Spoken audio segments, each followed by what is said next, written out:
El Mago de Oz ha sido catalogada como una de las películas favoritas de todos los tiempos. Fue estrenada en 1939 y desde su debut, o sea, hace 82 años, sigue siendo un clásico del cine mundial. Es lo que llaman una película de culto. Es uno de los, a lo mejor uno de los films más excéntricos, inquietantes, barrocos del cine, pero que se ha sabido perpetuar en el tiempo. Ganadora de 2 Oscar, incluido a la mejor película, además de otras 6 nominaciones de la Academia. Y básicamente es la historia de Dorothy, una niña que vive en una finca en Kansas, que es interpretada magistralmente por Judy Garland, la mamá de Liza Minnelli, y que a raíz de un tornado acaba en un mundo extraño e imaginario. Y es allí que se acuñó aquella frase célebre del cine que Dorothy le dice a su perro Toto al llegar a Oz: ya no estamos en Kansas. Y es una frase que se suele utilizar cuando cambia nuestro entorno habitual, los rostros conocidos, lo que nos resulta familiar o nuestra cotidiana manera de vivir. Y se utiliza en los negocios, en la política, en cualquier ámbito que sea diferente comparado con el Kansas en el que crecimos, ¿no? Puede ser nuestro primer día en la universidad, en un país nuevo, en un nuevo empleo, el primer día o la primera semana de matrimonio. Es cuando decimos, bueno, ya no estoy en Kansas, ya no estoy en lo conocido.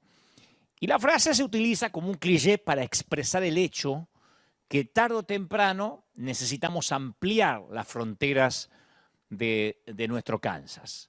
Ahora, yo no estoy sugiriendo con esto que olvidemos de dónde venimos, sino que cuando recordamos de dónde venimos, ese lugar debe estar a una distancia segura del lugar hacia donde nos dirigimos.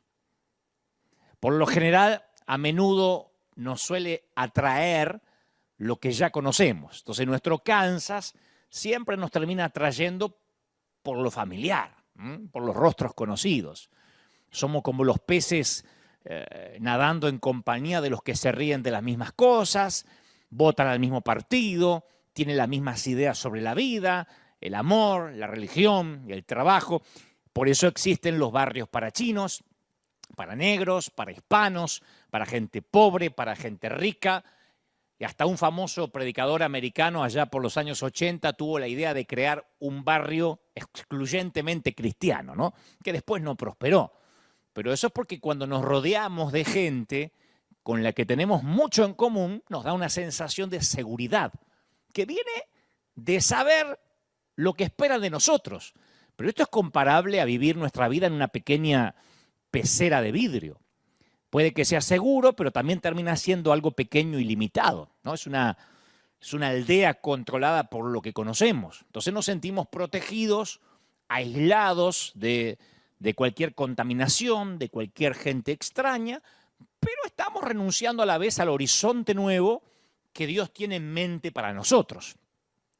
Entonces la verdadera oportunidad de crecer se presenta cuando somos expuestos a la diversidad.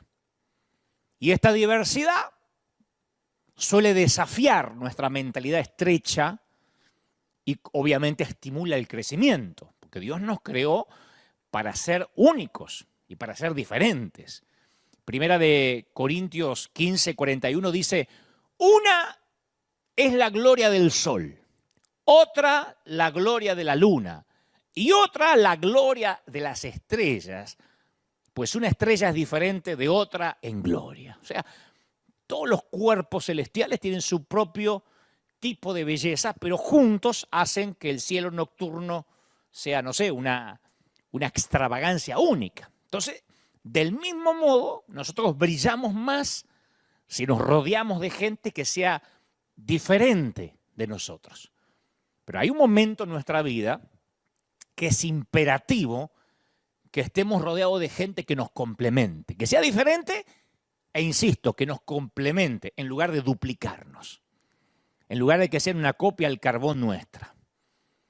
y que tengamos acceso a gente que ve las cosas de una manera diferente de la nuestra, eso es lo que nos hace crecer y madurar, especialmente en el ámbito espiritual.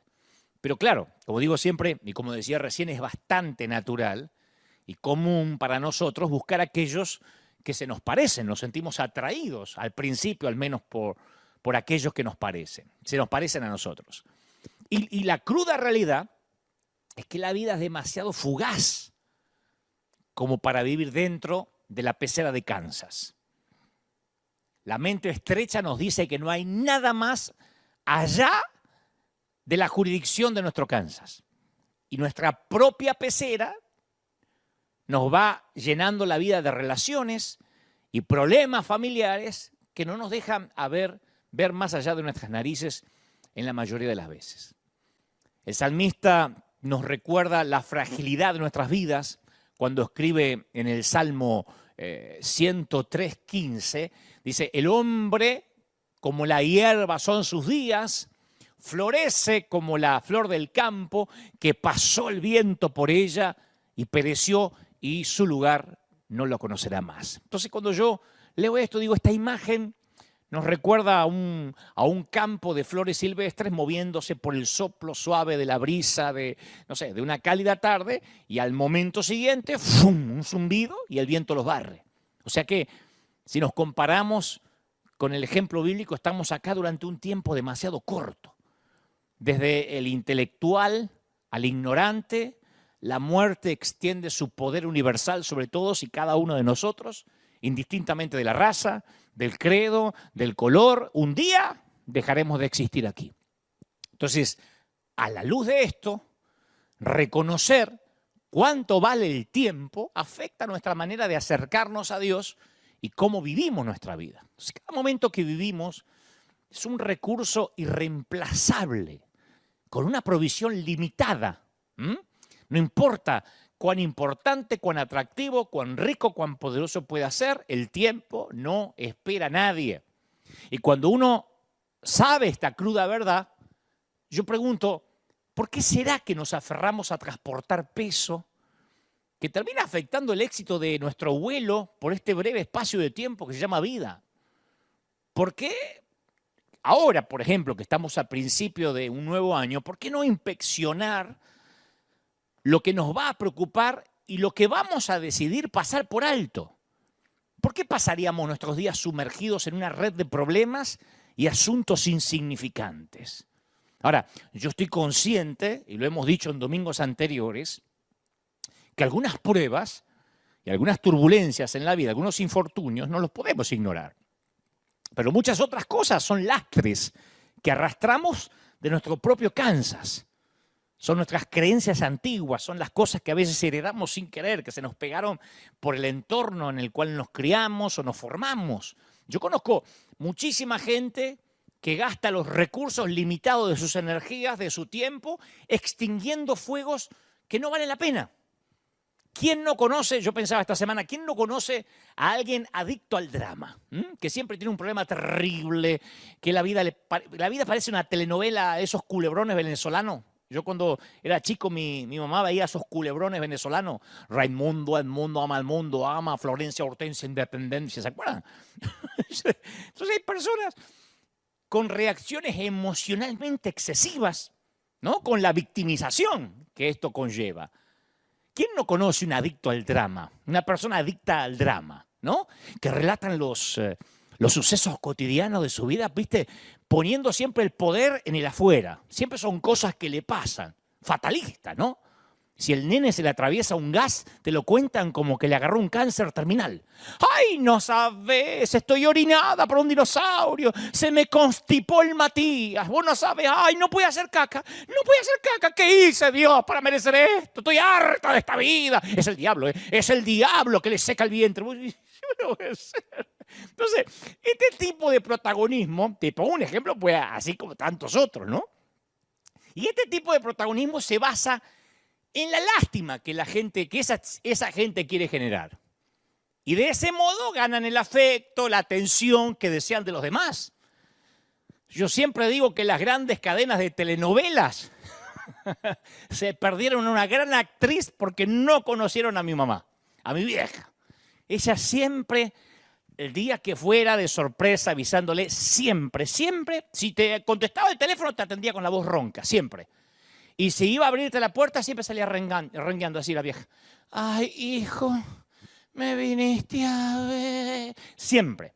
Después a los minutos se olvidaba de actuar y caminaba y corría por toda la casa. Pero siempre que salía a la puerta salía la vieja. Ah, digo, ¿qué te pasa? Y los huesos. Ya pronto me voy a morir. 50 años me prometió que se iba a morir. Me psicopateó que se iba a morir.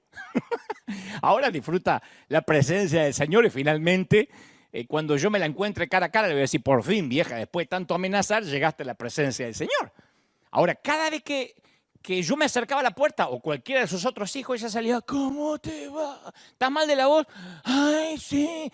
Al ratito te contaba un chisme y se olvidaba y hablaba, era una locutora de radio. O sea, era dramática, le gustaba ser fatalista porque era la manera de llamar la atención de los hijos, ¿no? O del esposo también, de mi papá.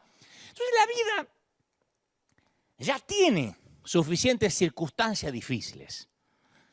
¿Por qué aguantar y somatizar aquellas cosas que podemos dejar de lado? A menos que seas un adicto al drama, que te guste dramatizar, victimizarte y que todo el mundo te tenga lástima.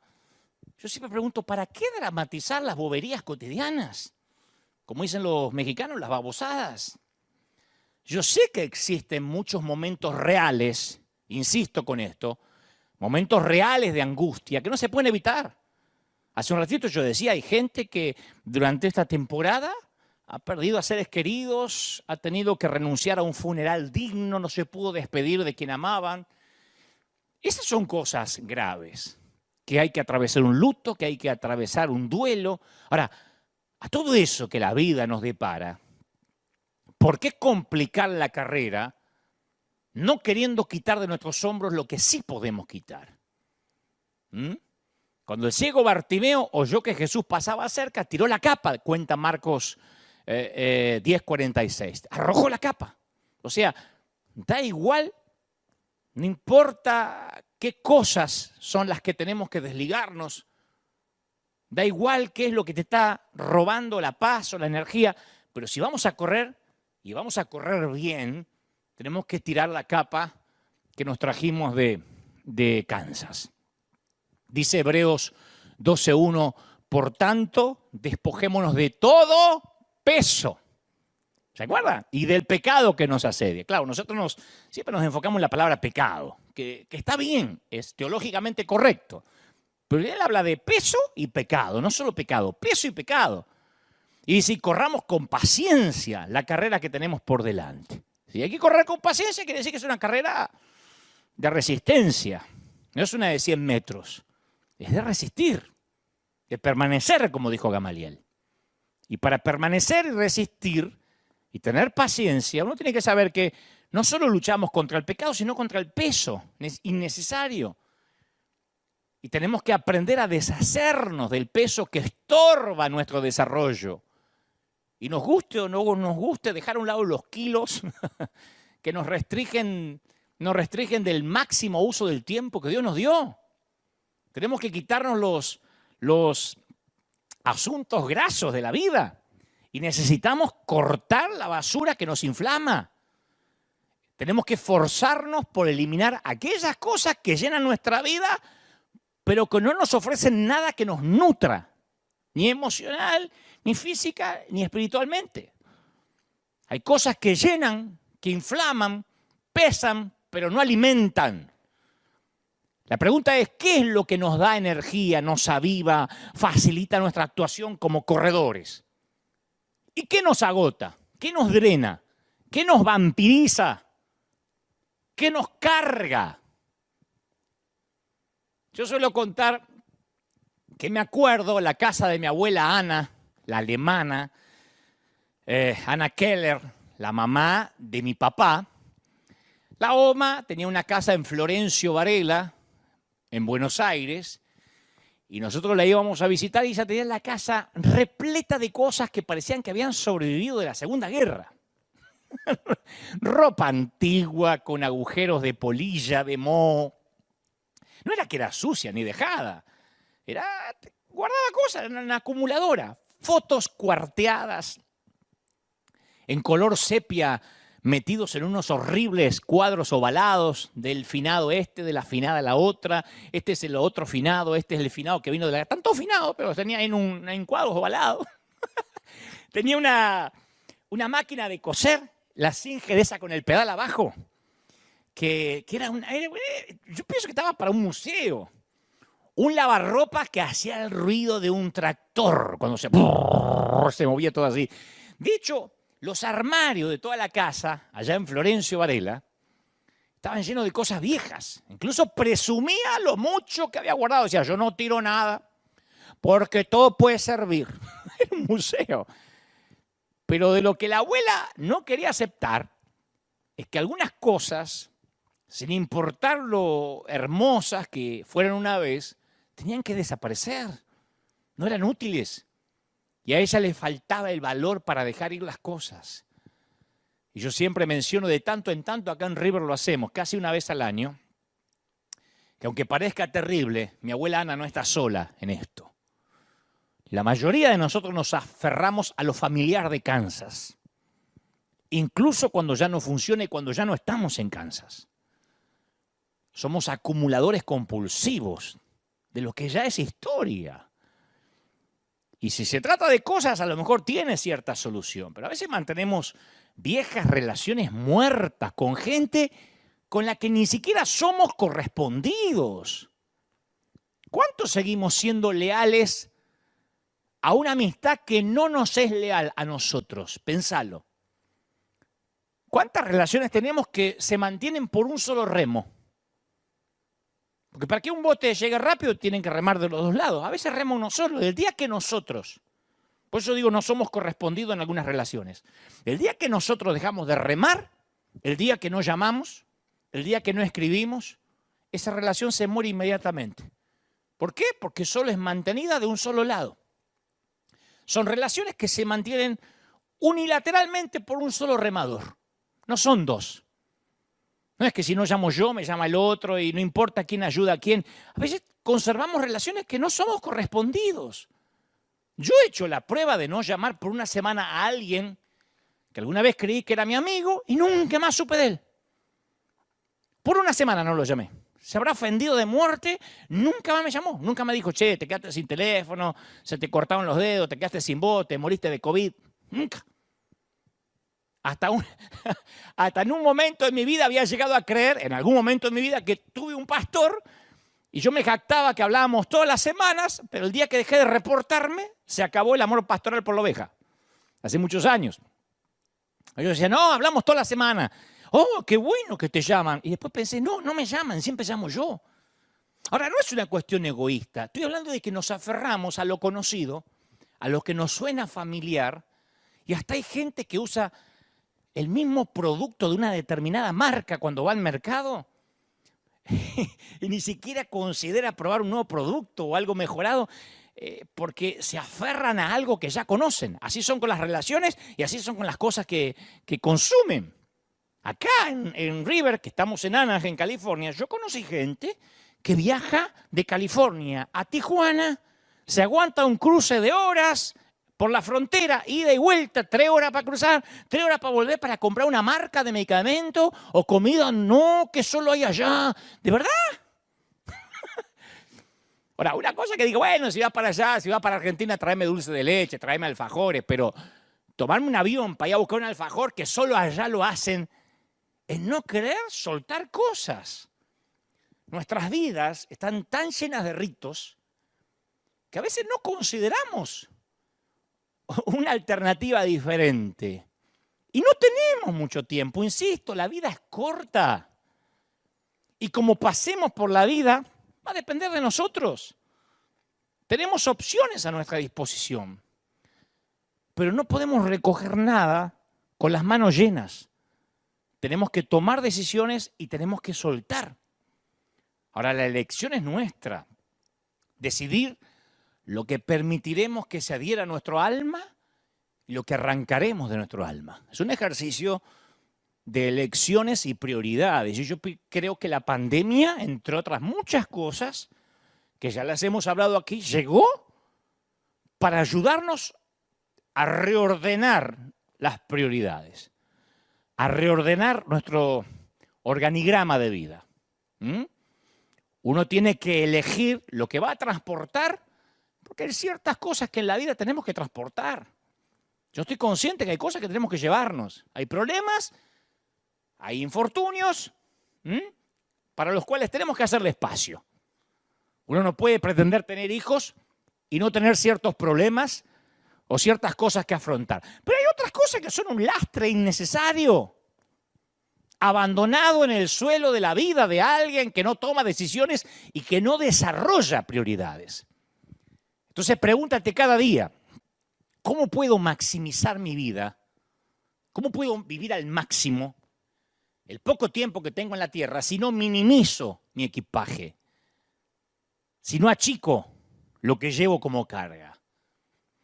Los aviones no vuelan si no comprueban el peso de la carga. Nadie vuela con demasiado peso. Yo le conté a la congregación el año pasado que cuando regresamos de hacer el superclásico en el estadio Cuscatlán de El Salvador, esto fue en diciembre del 2019, parece una eternidad, lo hicimos en un avión privado el sábado por la noche. O sea, un grupo de 6, 7 pasajeros volvimos en un avión privado el sábado por la noche desde El Salvador a Los Ángeles porque yo me comprometí con la congregación de nunca faltar un domingo. A menos que estuviese el sábado en Argentina, que por razones de uso horario no llego. Pero que como acá, si rentamos un avión, podíamos llegar, llegamos casi a las 8, 9 de la mañana. Así que el directo para tener los dos servicios habituales. Me comprometí a no faltar un fin de semana en River, así que terminó la cruzada el sábado en El Salvador y nos fuimos a un avión privado. Y llegamos a la pista y llegamos cada uno con sus carriones. ¿Viste que son las maletitas chiquitas de mano, esas que se ponen arriba en los aviones comerciales? Y sale el piloto, el gringo, y dice, no, si viajan con esas maletas, no garantizo llevarlos a destino. O ustedes o las maletas. Y al principio nos quisimos rebelar. Pero después nos explicó que con peso, que cada uno tenía su maletita, íbamos a volar más bajo, íbamos a gastar más combustible y que no nos aseguraba si iba a poder llegar de un solo envión, que iba a tener que aterrizar un par de veces a mitad de camino, en el mejor de los casos, si podía aterrizar. Y ese día, obviamente dejamos las maletas y fuimos nosotros nada más con lo puesto. Ese día yo aprendí que cuanto más alto vueles o cuanto más alto quieras volar y más rápido quieras llegar, menos peso puedes transportar. Entonces debemos decidir qué vamos a cargar y qué no. ¿En qué merece la pena este año poner nuestra atención? Porque, mi querido, no todas las situaciones que salgan a nuestro encuentro merecen nuestra atención, a menos que seas un adicto al drama como era mi mamá. A menos que te guste ver a alguien decir, ay, acá estoy, te guste que te tengan lástima. Si no te gusta el drama, tenemos que elegir, tienes que elegir qué vas a cargar y qué no. Uno de los principios, creo, básicos de la sabiduría es elegir qué batalla vamos a pelear. La gente que nos drena, acordate que la gente que nos drena está distribuida estratégicamente de modo que nos encontremos 2 o 3 por día. Vos decís, uy, esquivé el primero, pero recién son las 9 de la mañana, todavía te faltan 2 más, te vas a encontrar. Y yo he aprendido a distinguir las cosas importantes de los parásitos de la vida, del peso innecesario. Y parte del peso que arrastramos de nuestro Kansas es la vieja deuda. Y yo no me refiero, cuando digo la vieja deuda, a la económica que pudimos arrastrar, alguna hipoteca, algún préstamo, porque tarde o temprano esas deudas se terminan de saldar, ¿no? O condonan, terminan por sí mismas. Yo me refiero a la deuda que la gente deja en nuestra puerta. Y una vez hablé de esto y yo lo quiero decir hoy a través de este servicio online, de este mensaje online. Esas deudas que la gente deja en nuestra puerta porque nos ayudaron en algún momento, o yo estuve ahí para vos cuando no eras nada, yo fui el que te ayudé. Hay que honrarlos. Yo creo en la honra, no me estoy desdiciendo lo que siempre digo aquí. Pero evitar que la gente deje en nosotros un sentimiento de endeudamiento eterno con ella. ¿Viste ese síndrome del te estaré por siempre agradecido? Suena noble, pero termina robándole la gloria a Dios. Insinúa que estamos donde estamos a causa de quien Él usó. Entonces uno agradece por el martillo, pero no le rinde un homenaje al martillo o al clavo. La herramienta es eso, es una herramienta. Honramos la herramienta, pero no estamos adorando la herramienta de por vida. Esto no puede pasarnos con nuestros padres, con nuestros hermanos, con algún pastor que pretende que toda la vida estemos endeudados porque alguna vez nos ayudó. En primer lugar, si Dios usa a alguien para abrir una puerta, no te olvides que es tu don el que hace que esa puerta después permanezca abierta. Esto es como cuando un actor se sube al escenario. Alguien te puede ayudar en el casting o incluso a que no hagas el casting, pero una vez que estás arriba del escenario, del stage, o se encienden las cámaras, depende de tu nivel de habilidad para entretener a la audiencia y quedarte ahí. Si no, por mucho acomodo que tenga, te pegan una patada. Entonces, el endeudamiento moral hace que tengas largas ataduras, que tengamos largas ataduras con gente que a veces quiere llevarse el mérito por lo que Dios ha hecho en nuestra vida. Y escucha esto, aunque esto sea solo para entendidos. Hago un paréntesis. Honra a quienes te bendijeron. Yo soy el primero que defiendo esa disciplina, ese principio de la honra. Pero en algún punto, y alguien tiene que escuchar esto, en algún punto tienes que decidir que ya es suficiente. Romanos 13:7 dice, pagad a todos lo que debéis. El que tributo, tributo. El que impuesto, impuesto.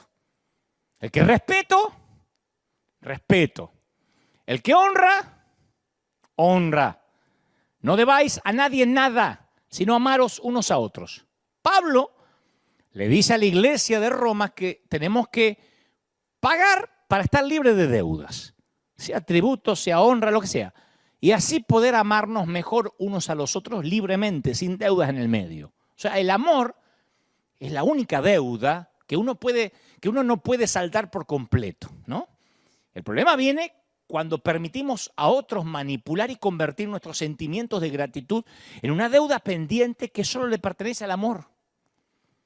Y esta presunción de endeudamiento es el pecado de Giezi, un siervo de Elías que no pudo soportar ver a Naamán recibir su sanidad de la lepra sin recompensa a cambio. Dijo, no, el tipo tiene que pagar.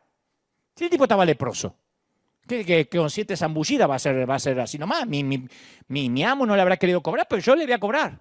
Él estaba convencido que debía recibir más de lo que merecía.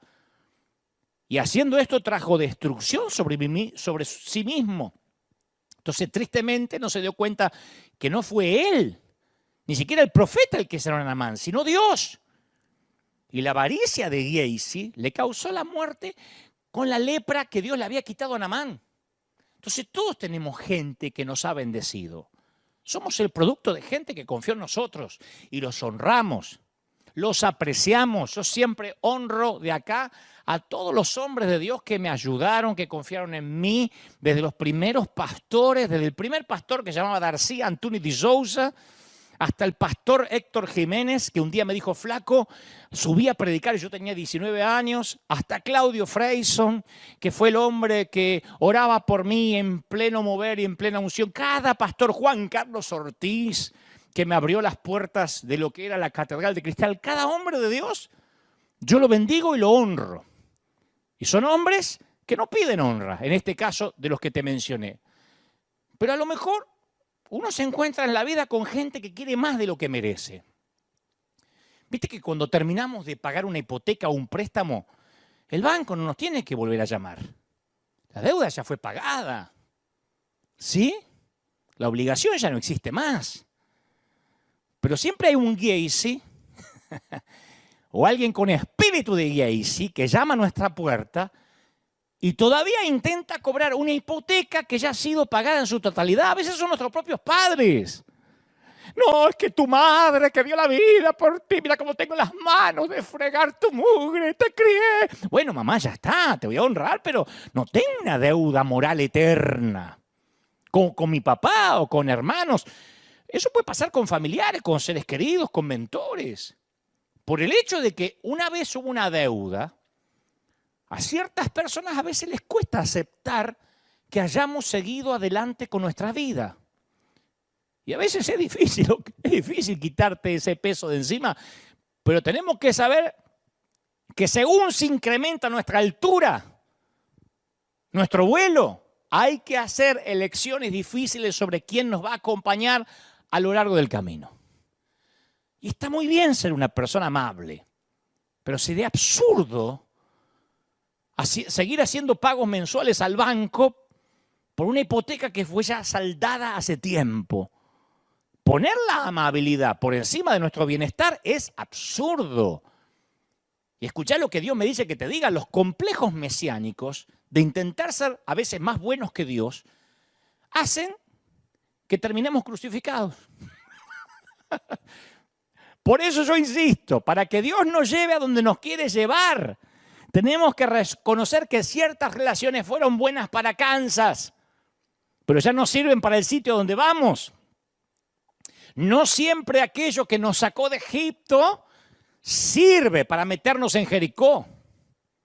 Lo diré otra vez, no siempre lo que nos sacó de Egipto sirve para meternos en Jericó, a la tierra prometida. Y a veces en el afán de mantener todo en paz, de llevarnos bien con todos, nos hace llevar un peso que nos impide volar más alto. Y en ocasiones tenemos que tragarnos nuestro orgullo con un vaso grande de realismo y admitir que ciertas relaciones nos debilitan. No te estoy diciendo dejar de amarlas, odiarlas, no, nos debilitan. Y soltar ese peso no significa que esas personas nunca van a mejorar, que las dejamos en manos del diablo, no, significa que Dios está mejor capacitado que nosotros para ayudarlos. Viste que a menudo cuando vemos que otros están en apuros queremos ayudar, pero hay que tener cuidado con la gente que parece vivir en necesidad perpetua. Nosotros somos una iglesia que ayuda. No hemos parado de mandar inyecciones financieras a fundaciones, a iglesias, y así vamos a seguir, y lo hacíamos antes de la pandemia, amueblando casas, ayudando, pero siempre tratamos de discernir con la ayuda del Espíritu Santo a la gente que intenta hacernos sentir culpables por no estar siempre ahí para ellos. Porque Dios es el único que puede estar siempre ahí para ellos. Hay gente que te dice, ay, no, nunca me hubiese imaginado que me iban a amueblar la casa, y se pone a llorar. Y hay otros que nosotros no pasamos el video, no le sacamos fotos, porque te dice, sillón marrón, no me combina con la pared. ¿No tienen otro? Porque está acostumbrada a que le lluevan las cosas. Me acuerdo que salíamos cuando esta pandemia estaba bien fuerte, que había comenzado ya por marzo, por abril del año pasado. Salíamos a repartir comida en ciertos barrios, en barrios muy pobres. Claro, acá no hay casas de láminas ni de cartón, pero son gente que uno cuando entra, se asoma a la casa, te das cuenta que viven peor que en casas de lámina o de cartón de nuestros países, ¿no?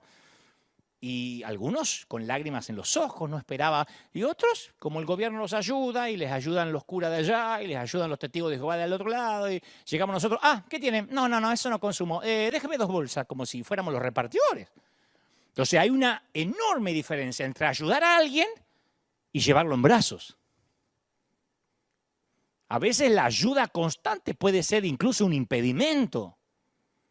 Podemos pensar que solo estamos siendo amables, pero podemos convertirnos en un bastón, en un facilitador. Cuidado.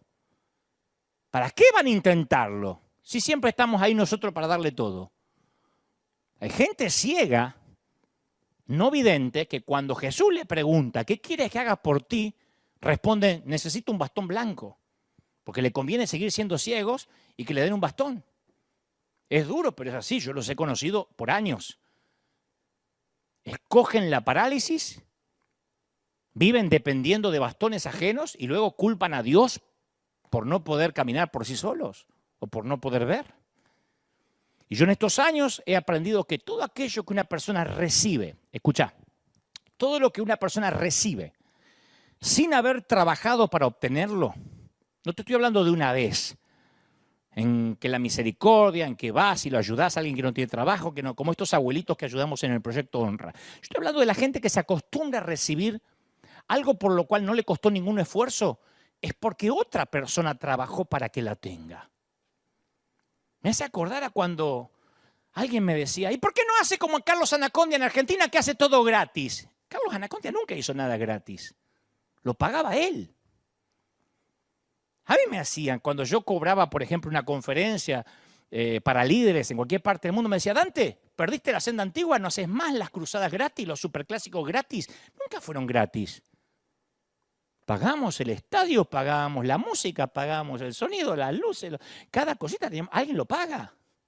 Gratis no te da nadie, ni estadio, ni nadie. A vos te salió gratis, pero alguien trabajó. Ni siquiera los gobiernos pueden entregar nada a nadie si primero no se lo quitan a otra persona. ¿Estamos? Para que el gobierno le dé algo a alguien es porque se lo está quitando a otra parte de la sociedad. Y cuando la mitad de las personas llegan a la conclusión que no tienen que trabajar porque la otra mitad está obligada a hacerse cargo de ellas, y cuando la otra mitad se convence que no vale la pena trabajar porque alguien les va a quitar lo que han logrado con su esfuerzo, eso es el fin de cualquier nación. ¿Sabes por qué? Porque no se puede multiplicar la riqueza dividiéndola. Porque hay un momento no se puede dividir más. Y lo que no funciona para una nación, mucho menos para la vida espiritual. Seguro que el ayudar a otro te hace sentir bien. A mí me hace sentir bien. Pero a veces tenemos que diferenciar el ayudar a la necesidad de ser necesitado. A veces tenemos una necesidad de que nos necesiten.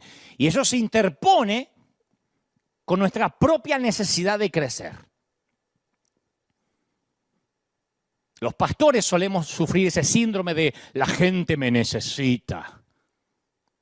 Y no queremos delegar, y a veces ni al Espíritu Santo le dejamos que actúe porque la gente me necesita. A veces yo leo algunos posts de algunos que dicen que yo soy el que visito, yo soy el que hago. Si yo no estoy en el campo, la iglesia se cae. Y nosotros somos falibles. Dios un día hace así y se terminó el que la gente necesita, el mirar cómo la gente me necesita. A veces hay que dar un paso atrás y dejar que muchos caminen por sí solos. Lo peor que podemos hacer, el peor abuso que le podemos infringir a nuestros hijos, ¿sabés cuál es? No es necesariamente ni el verbal, ni siquiera el físico. Es el sobreprotegerlos. Es el no dejarle crecer. Es, ay bebé, ¿te pasó algo? Ay, no salgas así, que apenas tenés 34 años. Eso es lo peor que le podemos hacer a un hijo. Imagínate lo que le podemos hacer a una Grey cuando somos pastores. Cuando les enseñamos a depender de que le ponemos la manito, que le pasamos la unción, que pasen al frente, repita conmigo, cuídese, no salga de mi cobertura, porque si salí de mi cobertura te agarra COVID. La gente vive con una culpa, que el día que le pasa algo dice, me salí de la cobertura. Y ese raquitismo espiritual, ¿cuándo sucede? Cuando la gente descubre que no puede tener una vida espiritual por sí mismo.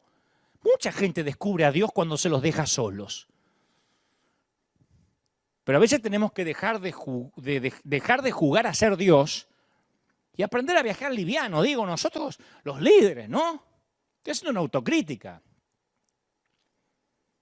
Y cuando nos quitamos de encima ciertas relaciones, también hay que aceptar el hecho de que no todo el mundo va a estar feliz con nosotros. No van a decir, qué bueno, Pepe, me cortaste, qué lindo. No importa quiénes seamos.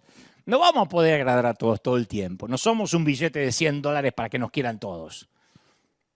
Y a veces el temor a la crítica puede terminar encarcelando nuestro sentido común. ¿Qué van a pensar de mí? Y mejor llamo porque ¿qué van a decir que me agrandé? Y es cierto que hay gente que no acepta bien ciertas rupturas. Pero a veces se trata de nuestra supervivencia. Si vamos a alcanzar las alturas a las que hemos sido llamados por Dios a alcanzar, vamos a convenir que vamos a provocar críticas de aquellos que están enojados porque se los dejó atrás. En algún momento Lot se va a enojar con su pariente porque se queda atrás. En algún momento Jonás se va a enojar porque lo arrojan del barco. Y sí, por más buena voluntad que tenga, alguien que no tiene que viajar con nosotros nos va a hundir en el barco. Nos va a hundir el bote. Y la única forma de evitar la crítica es decir siempre lo que el mundo quiere oír. Pero eso, según Lucas 6:26, según lo que dice Lucas 6:26, nos convierte en un falso profeta. ¡Ay de vosotros!, dijo el Señor, cuando todos los hombres hablen bien de ustedes, porque así hacían sus padres con los falsos profetas.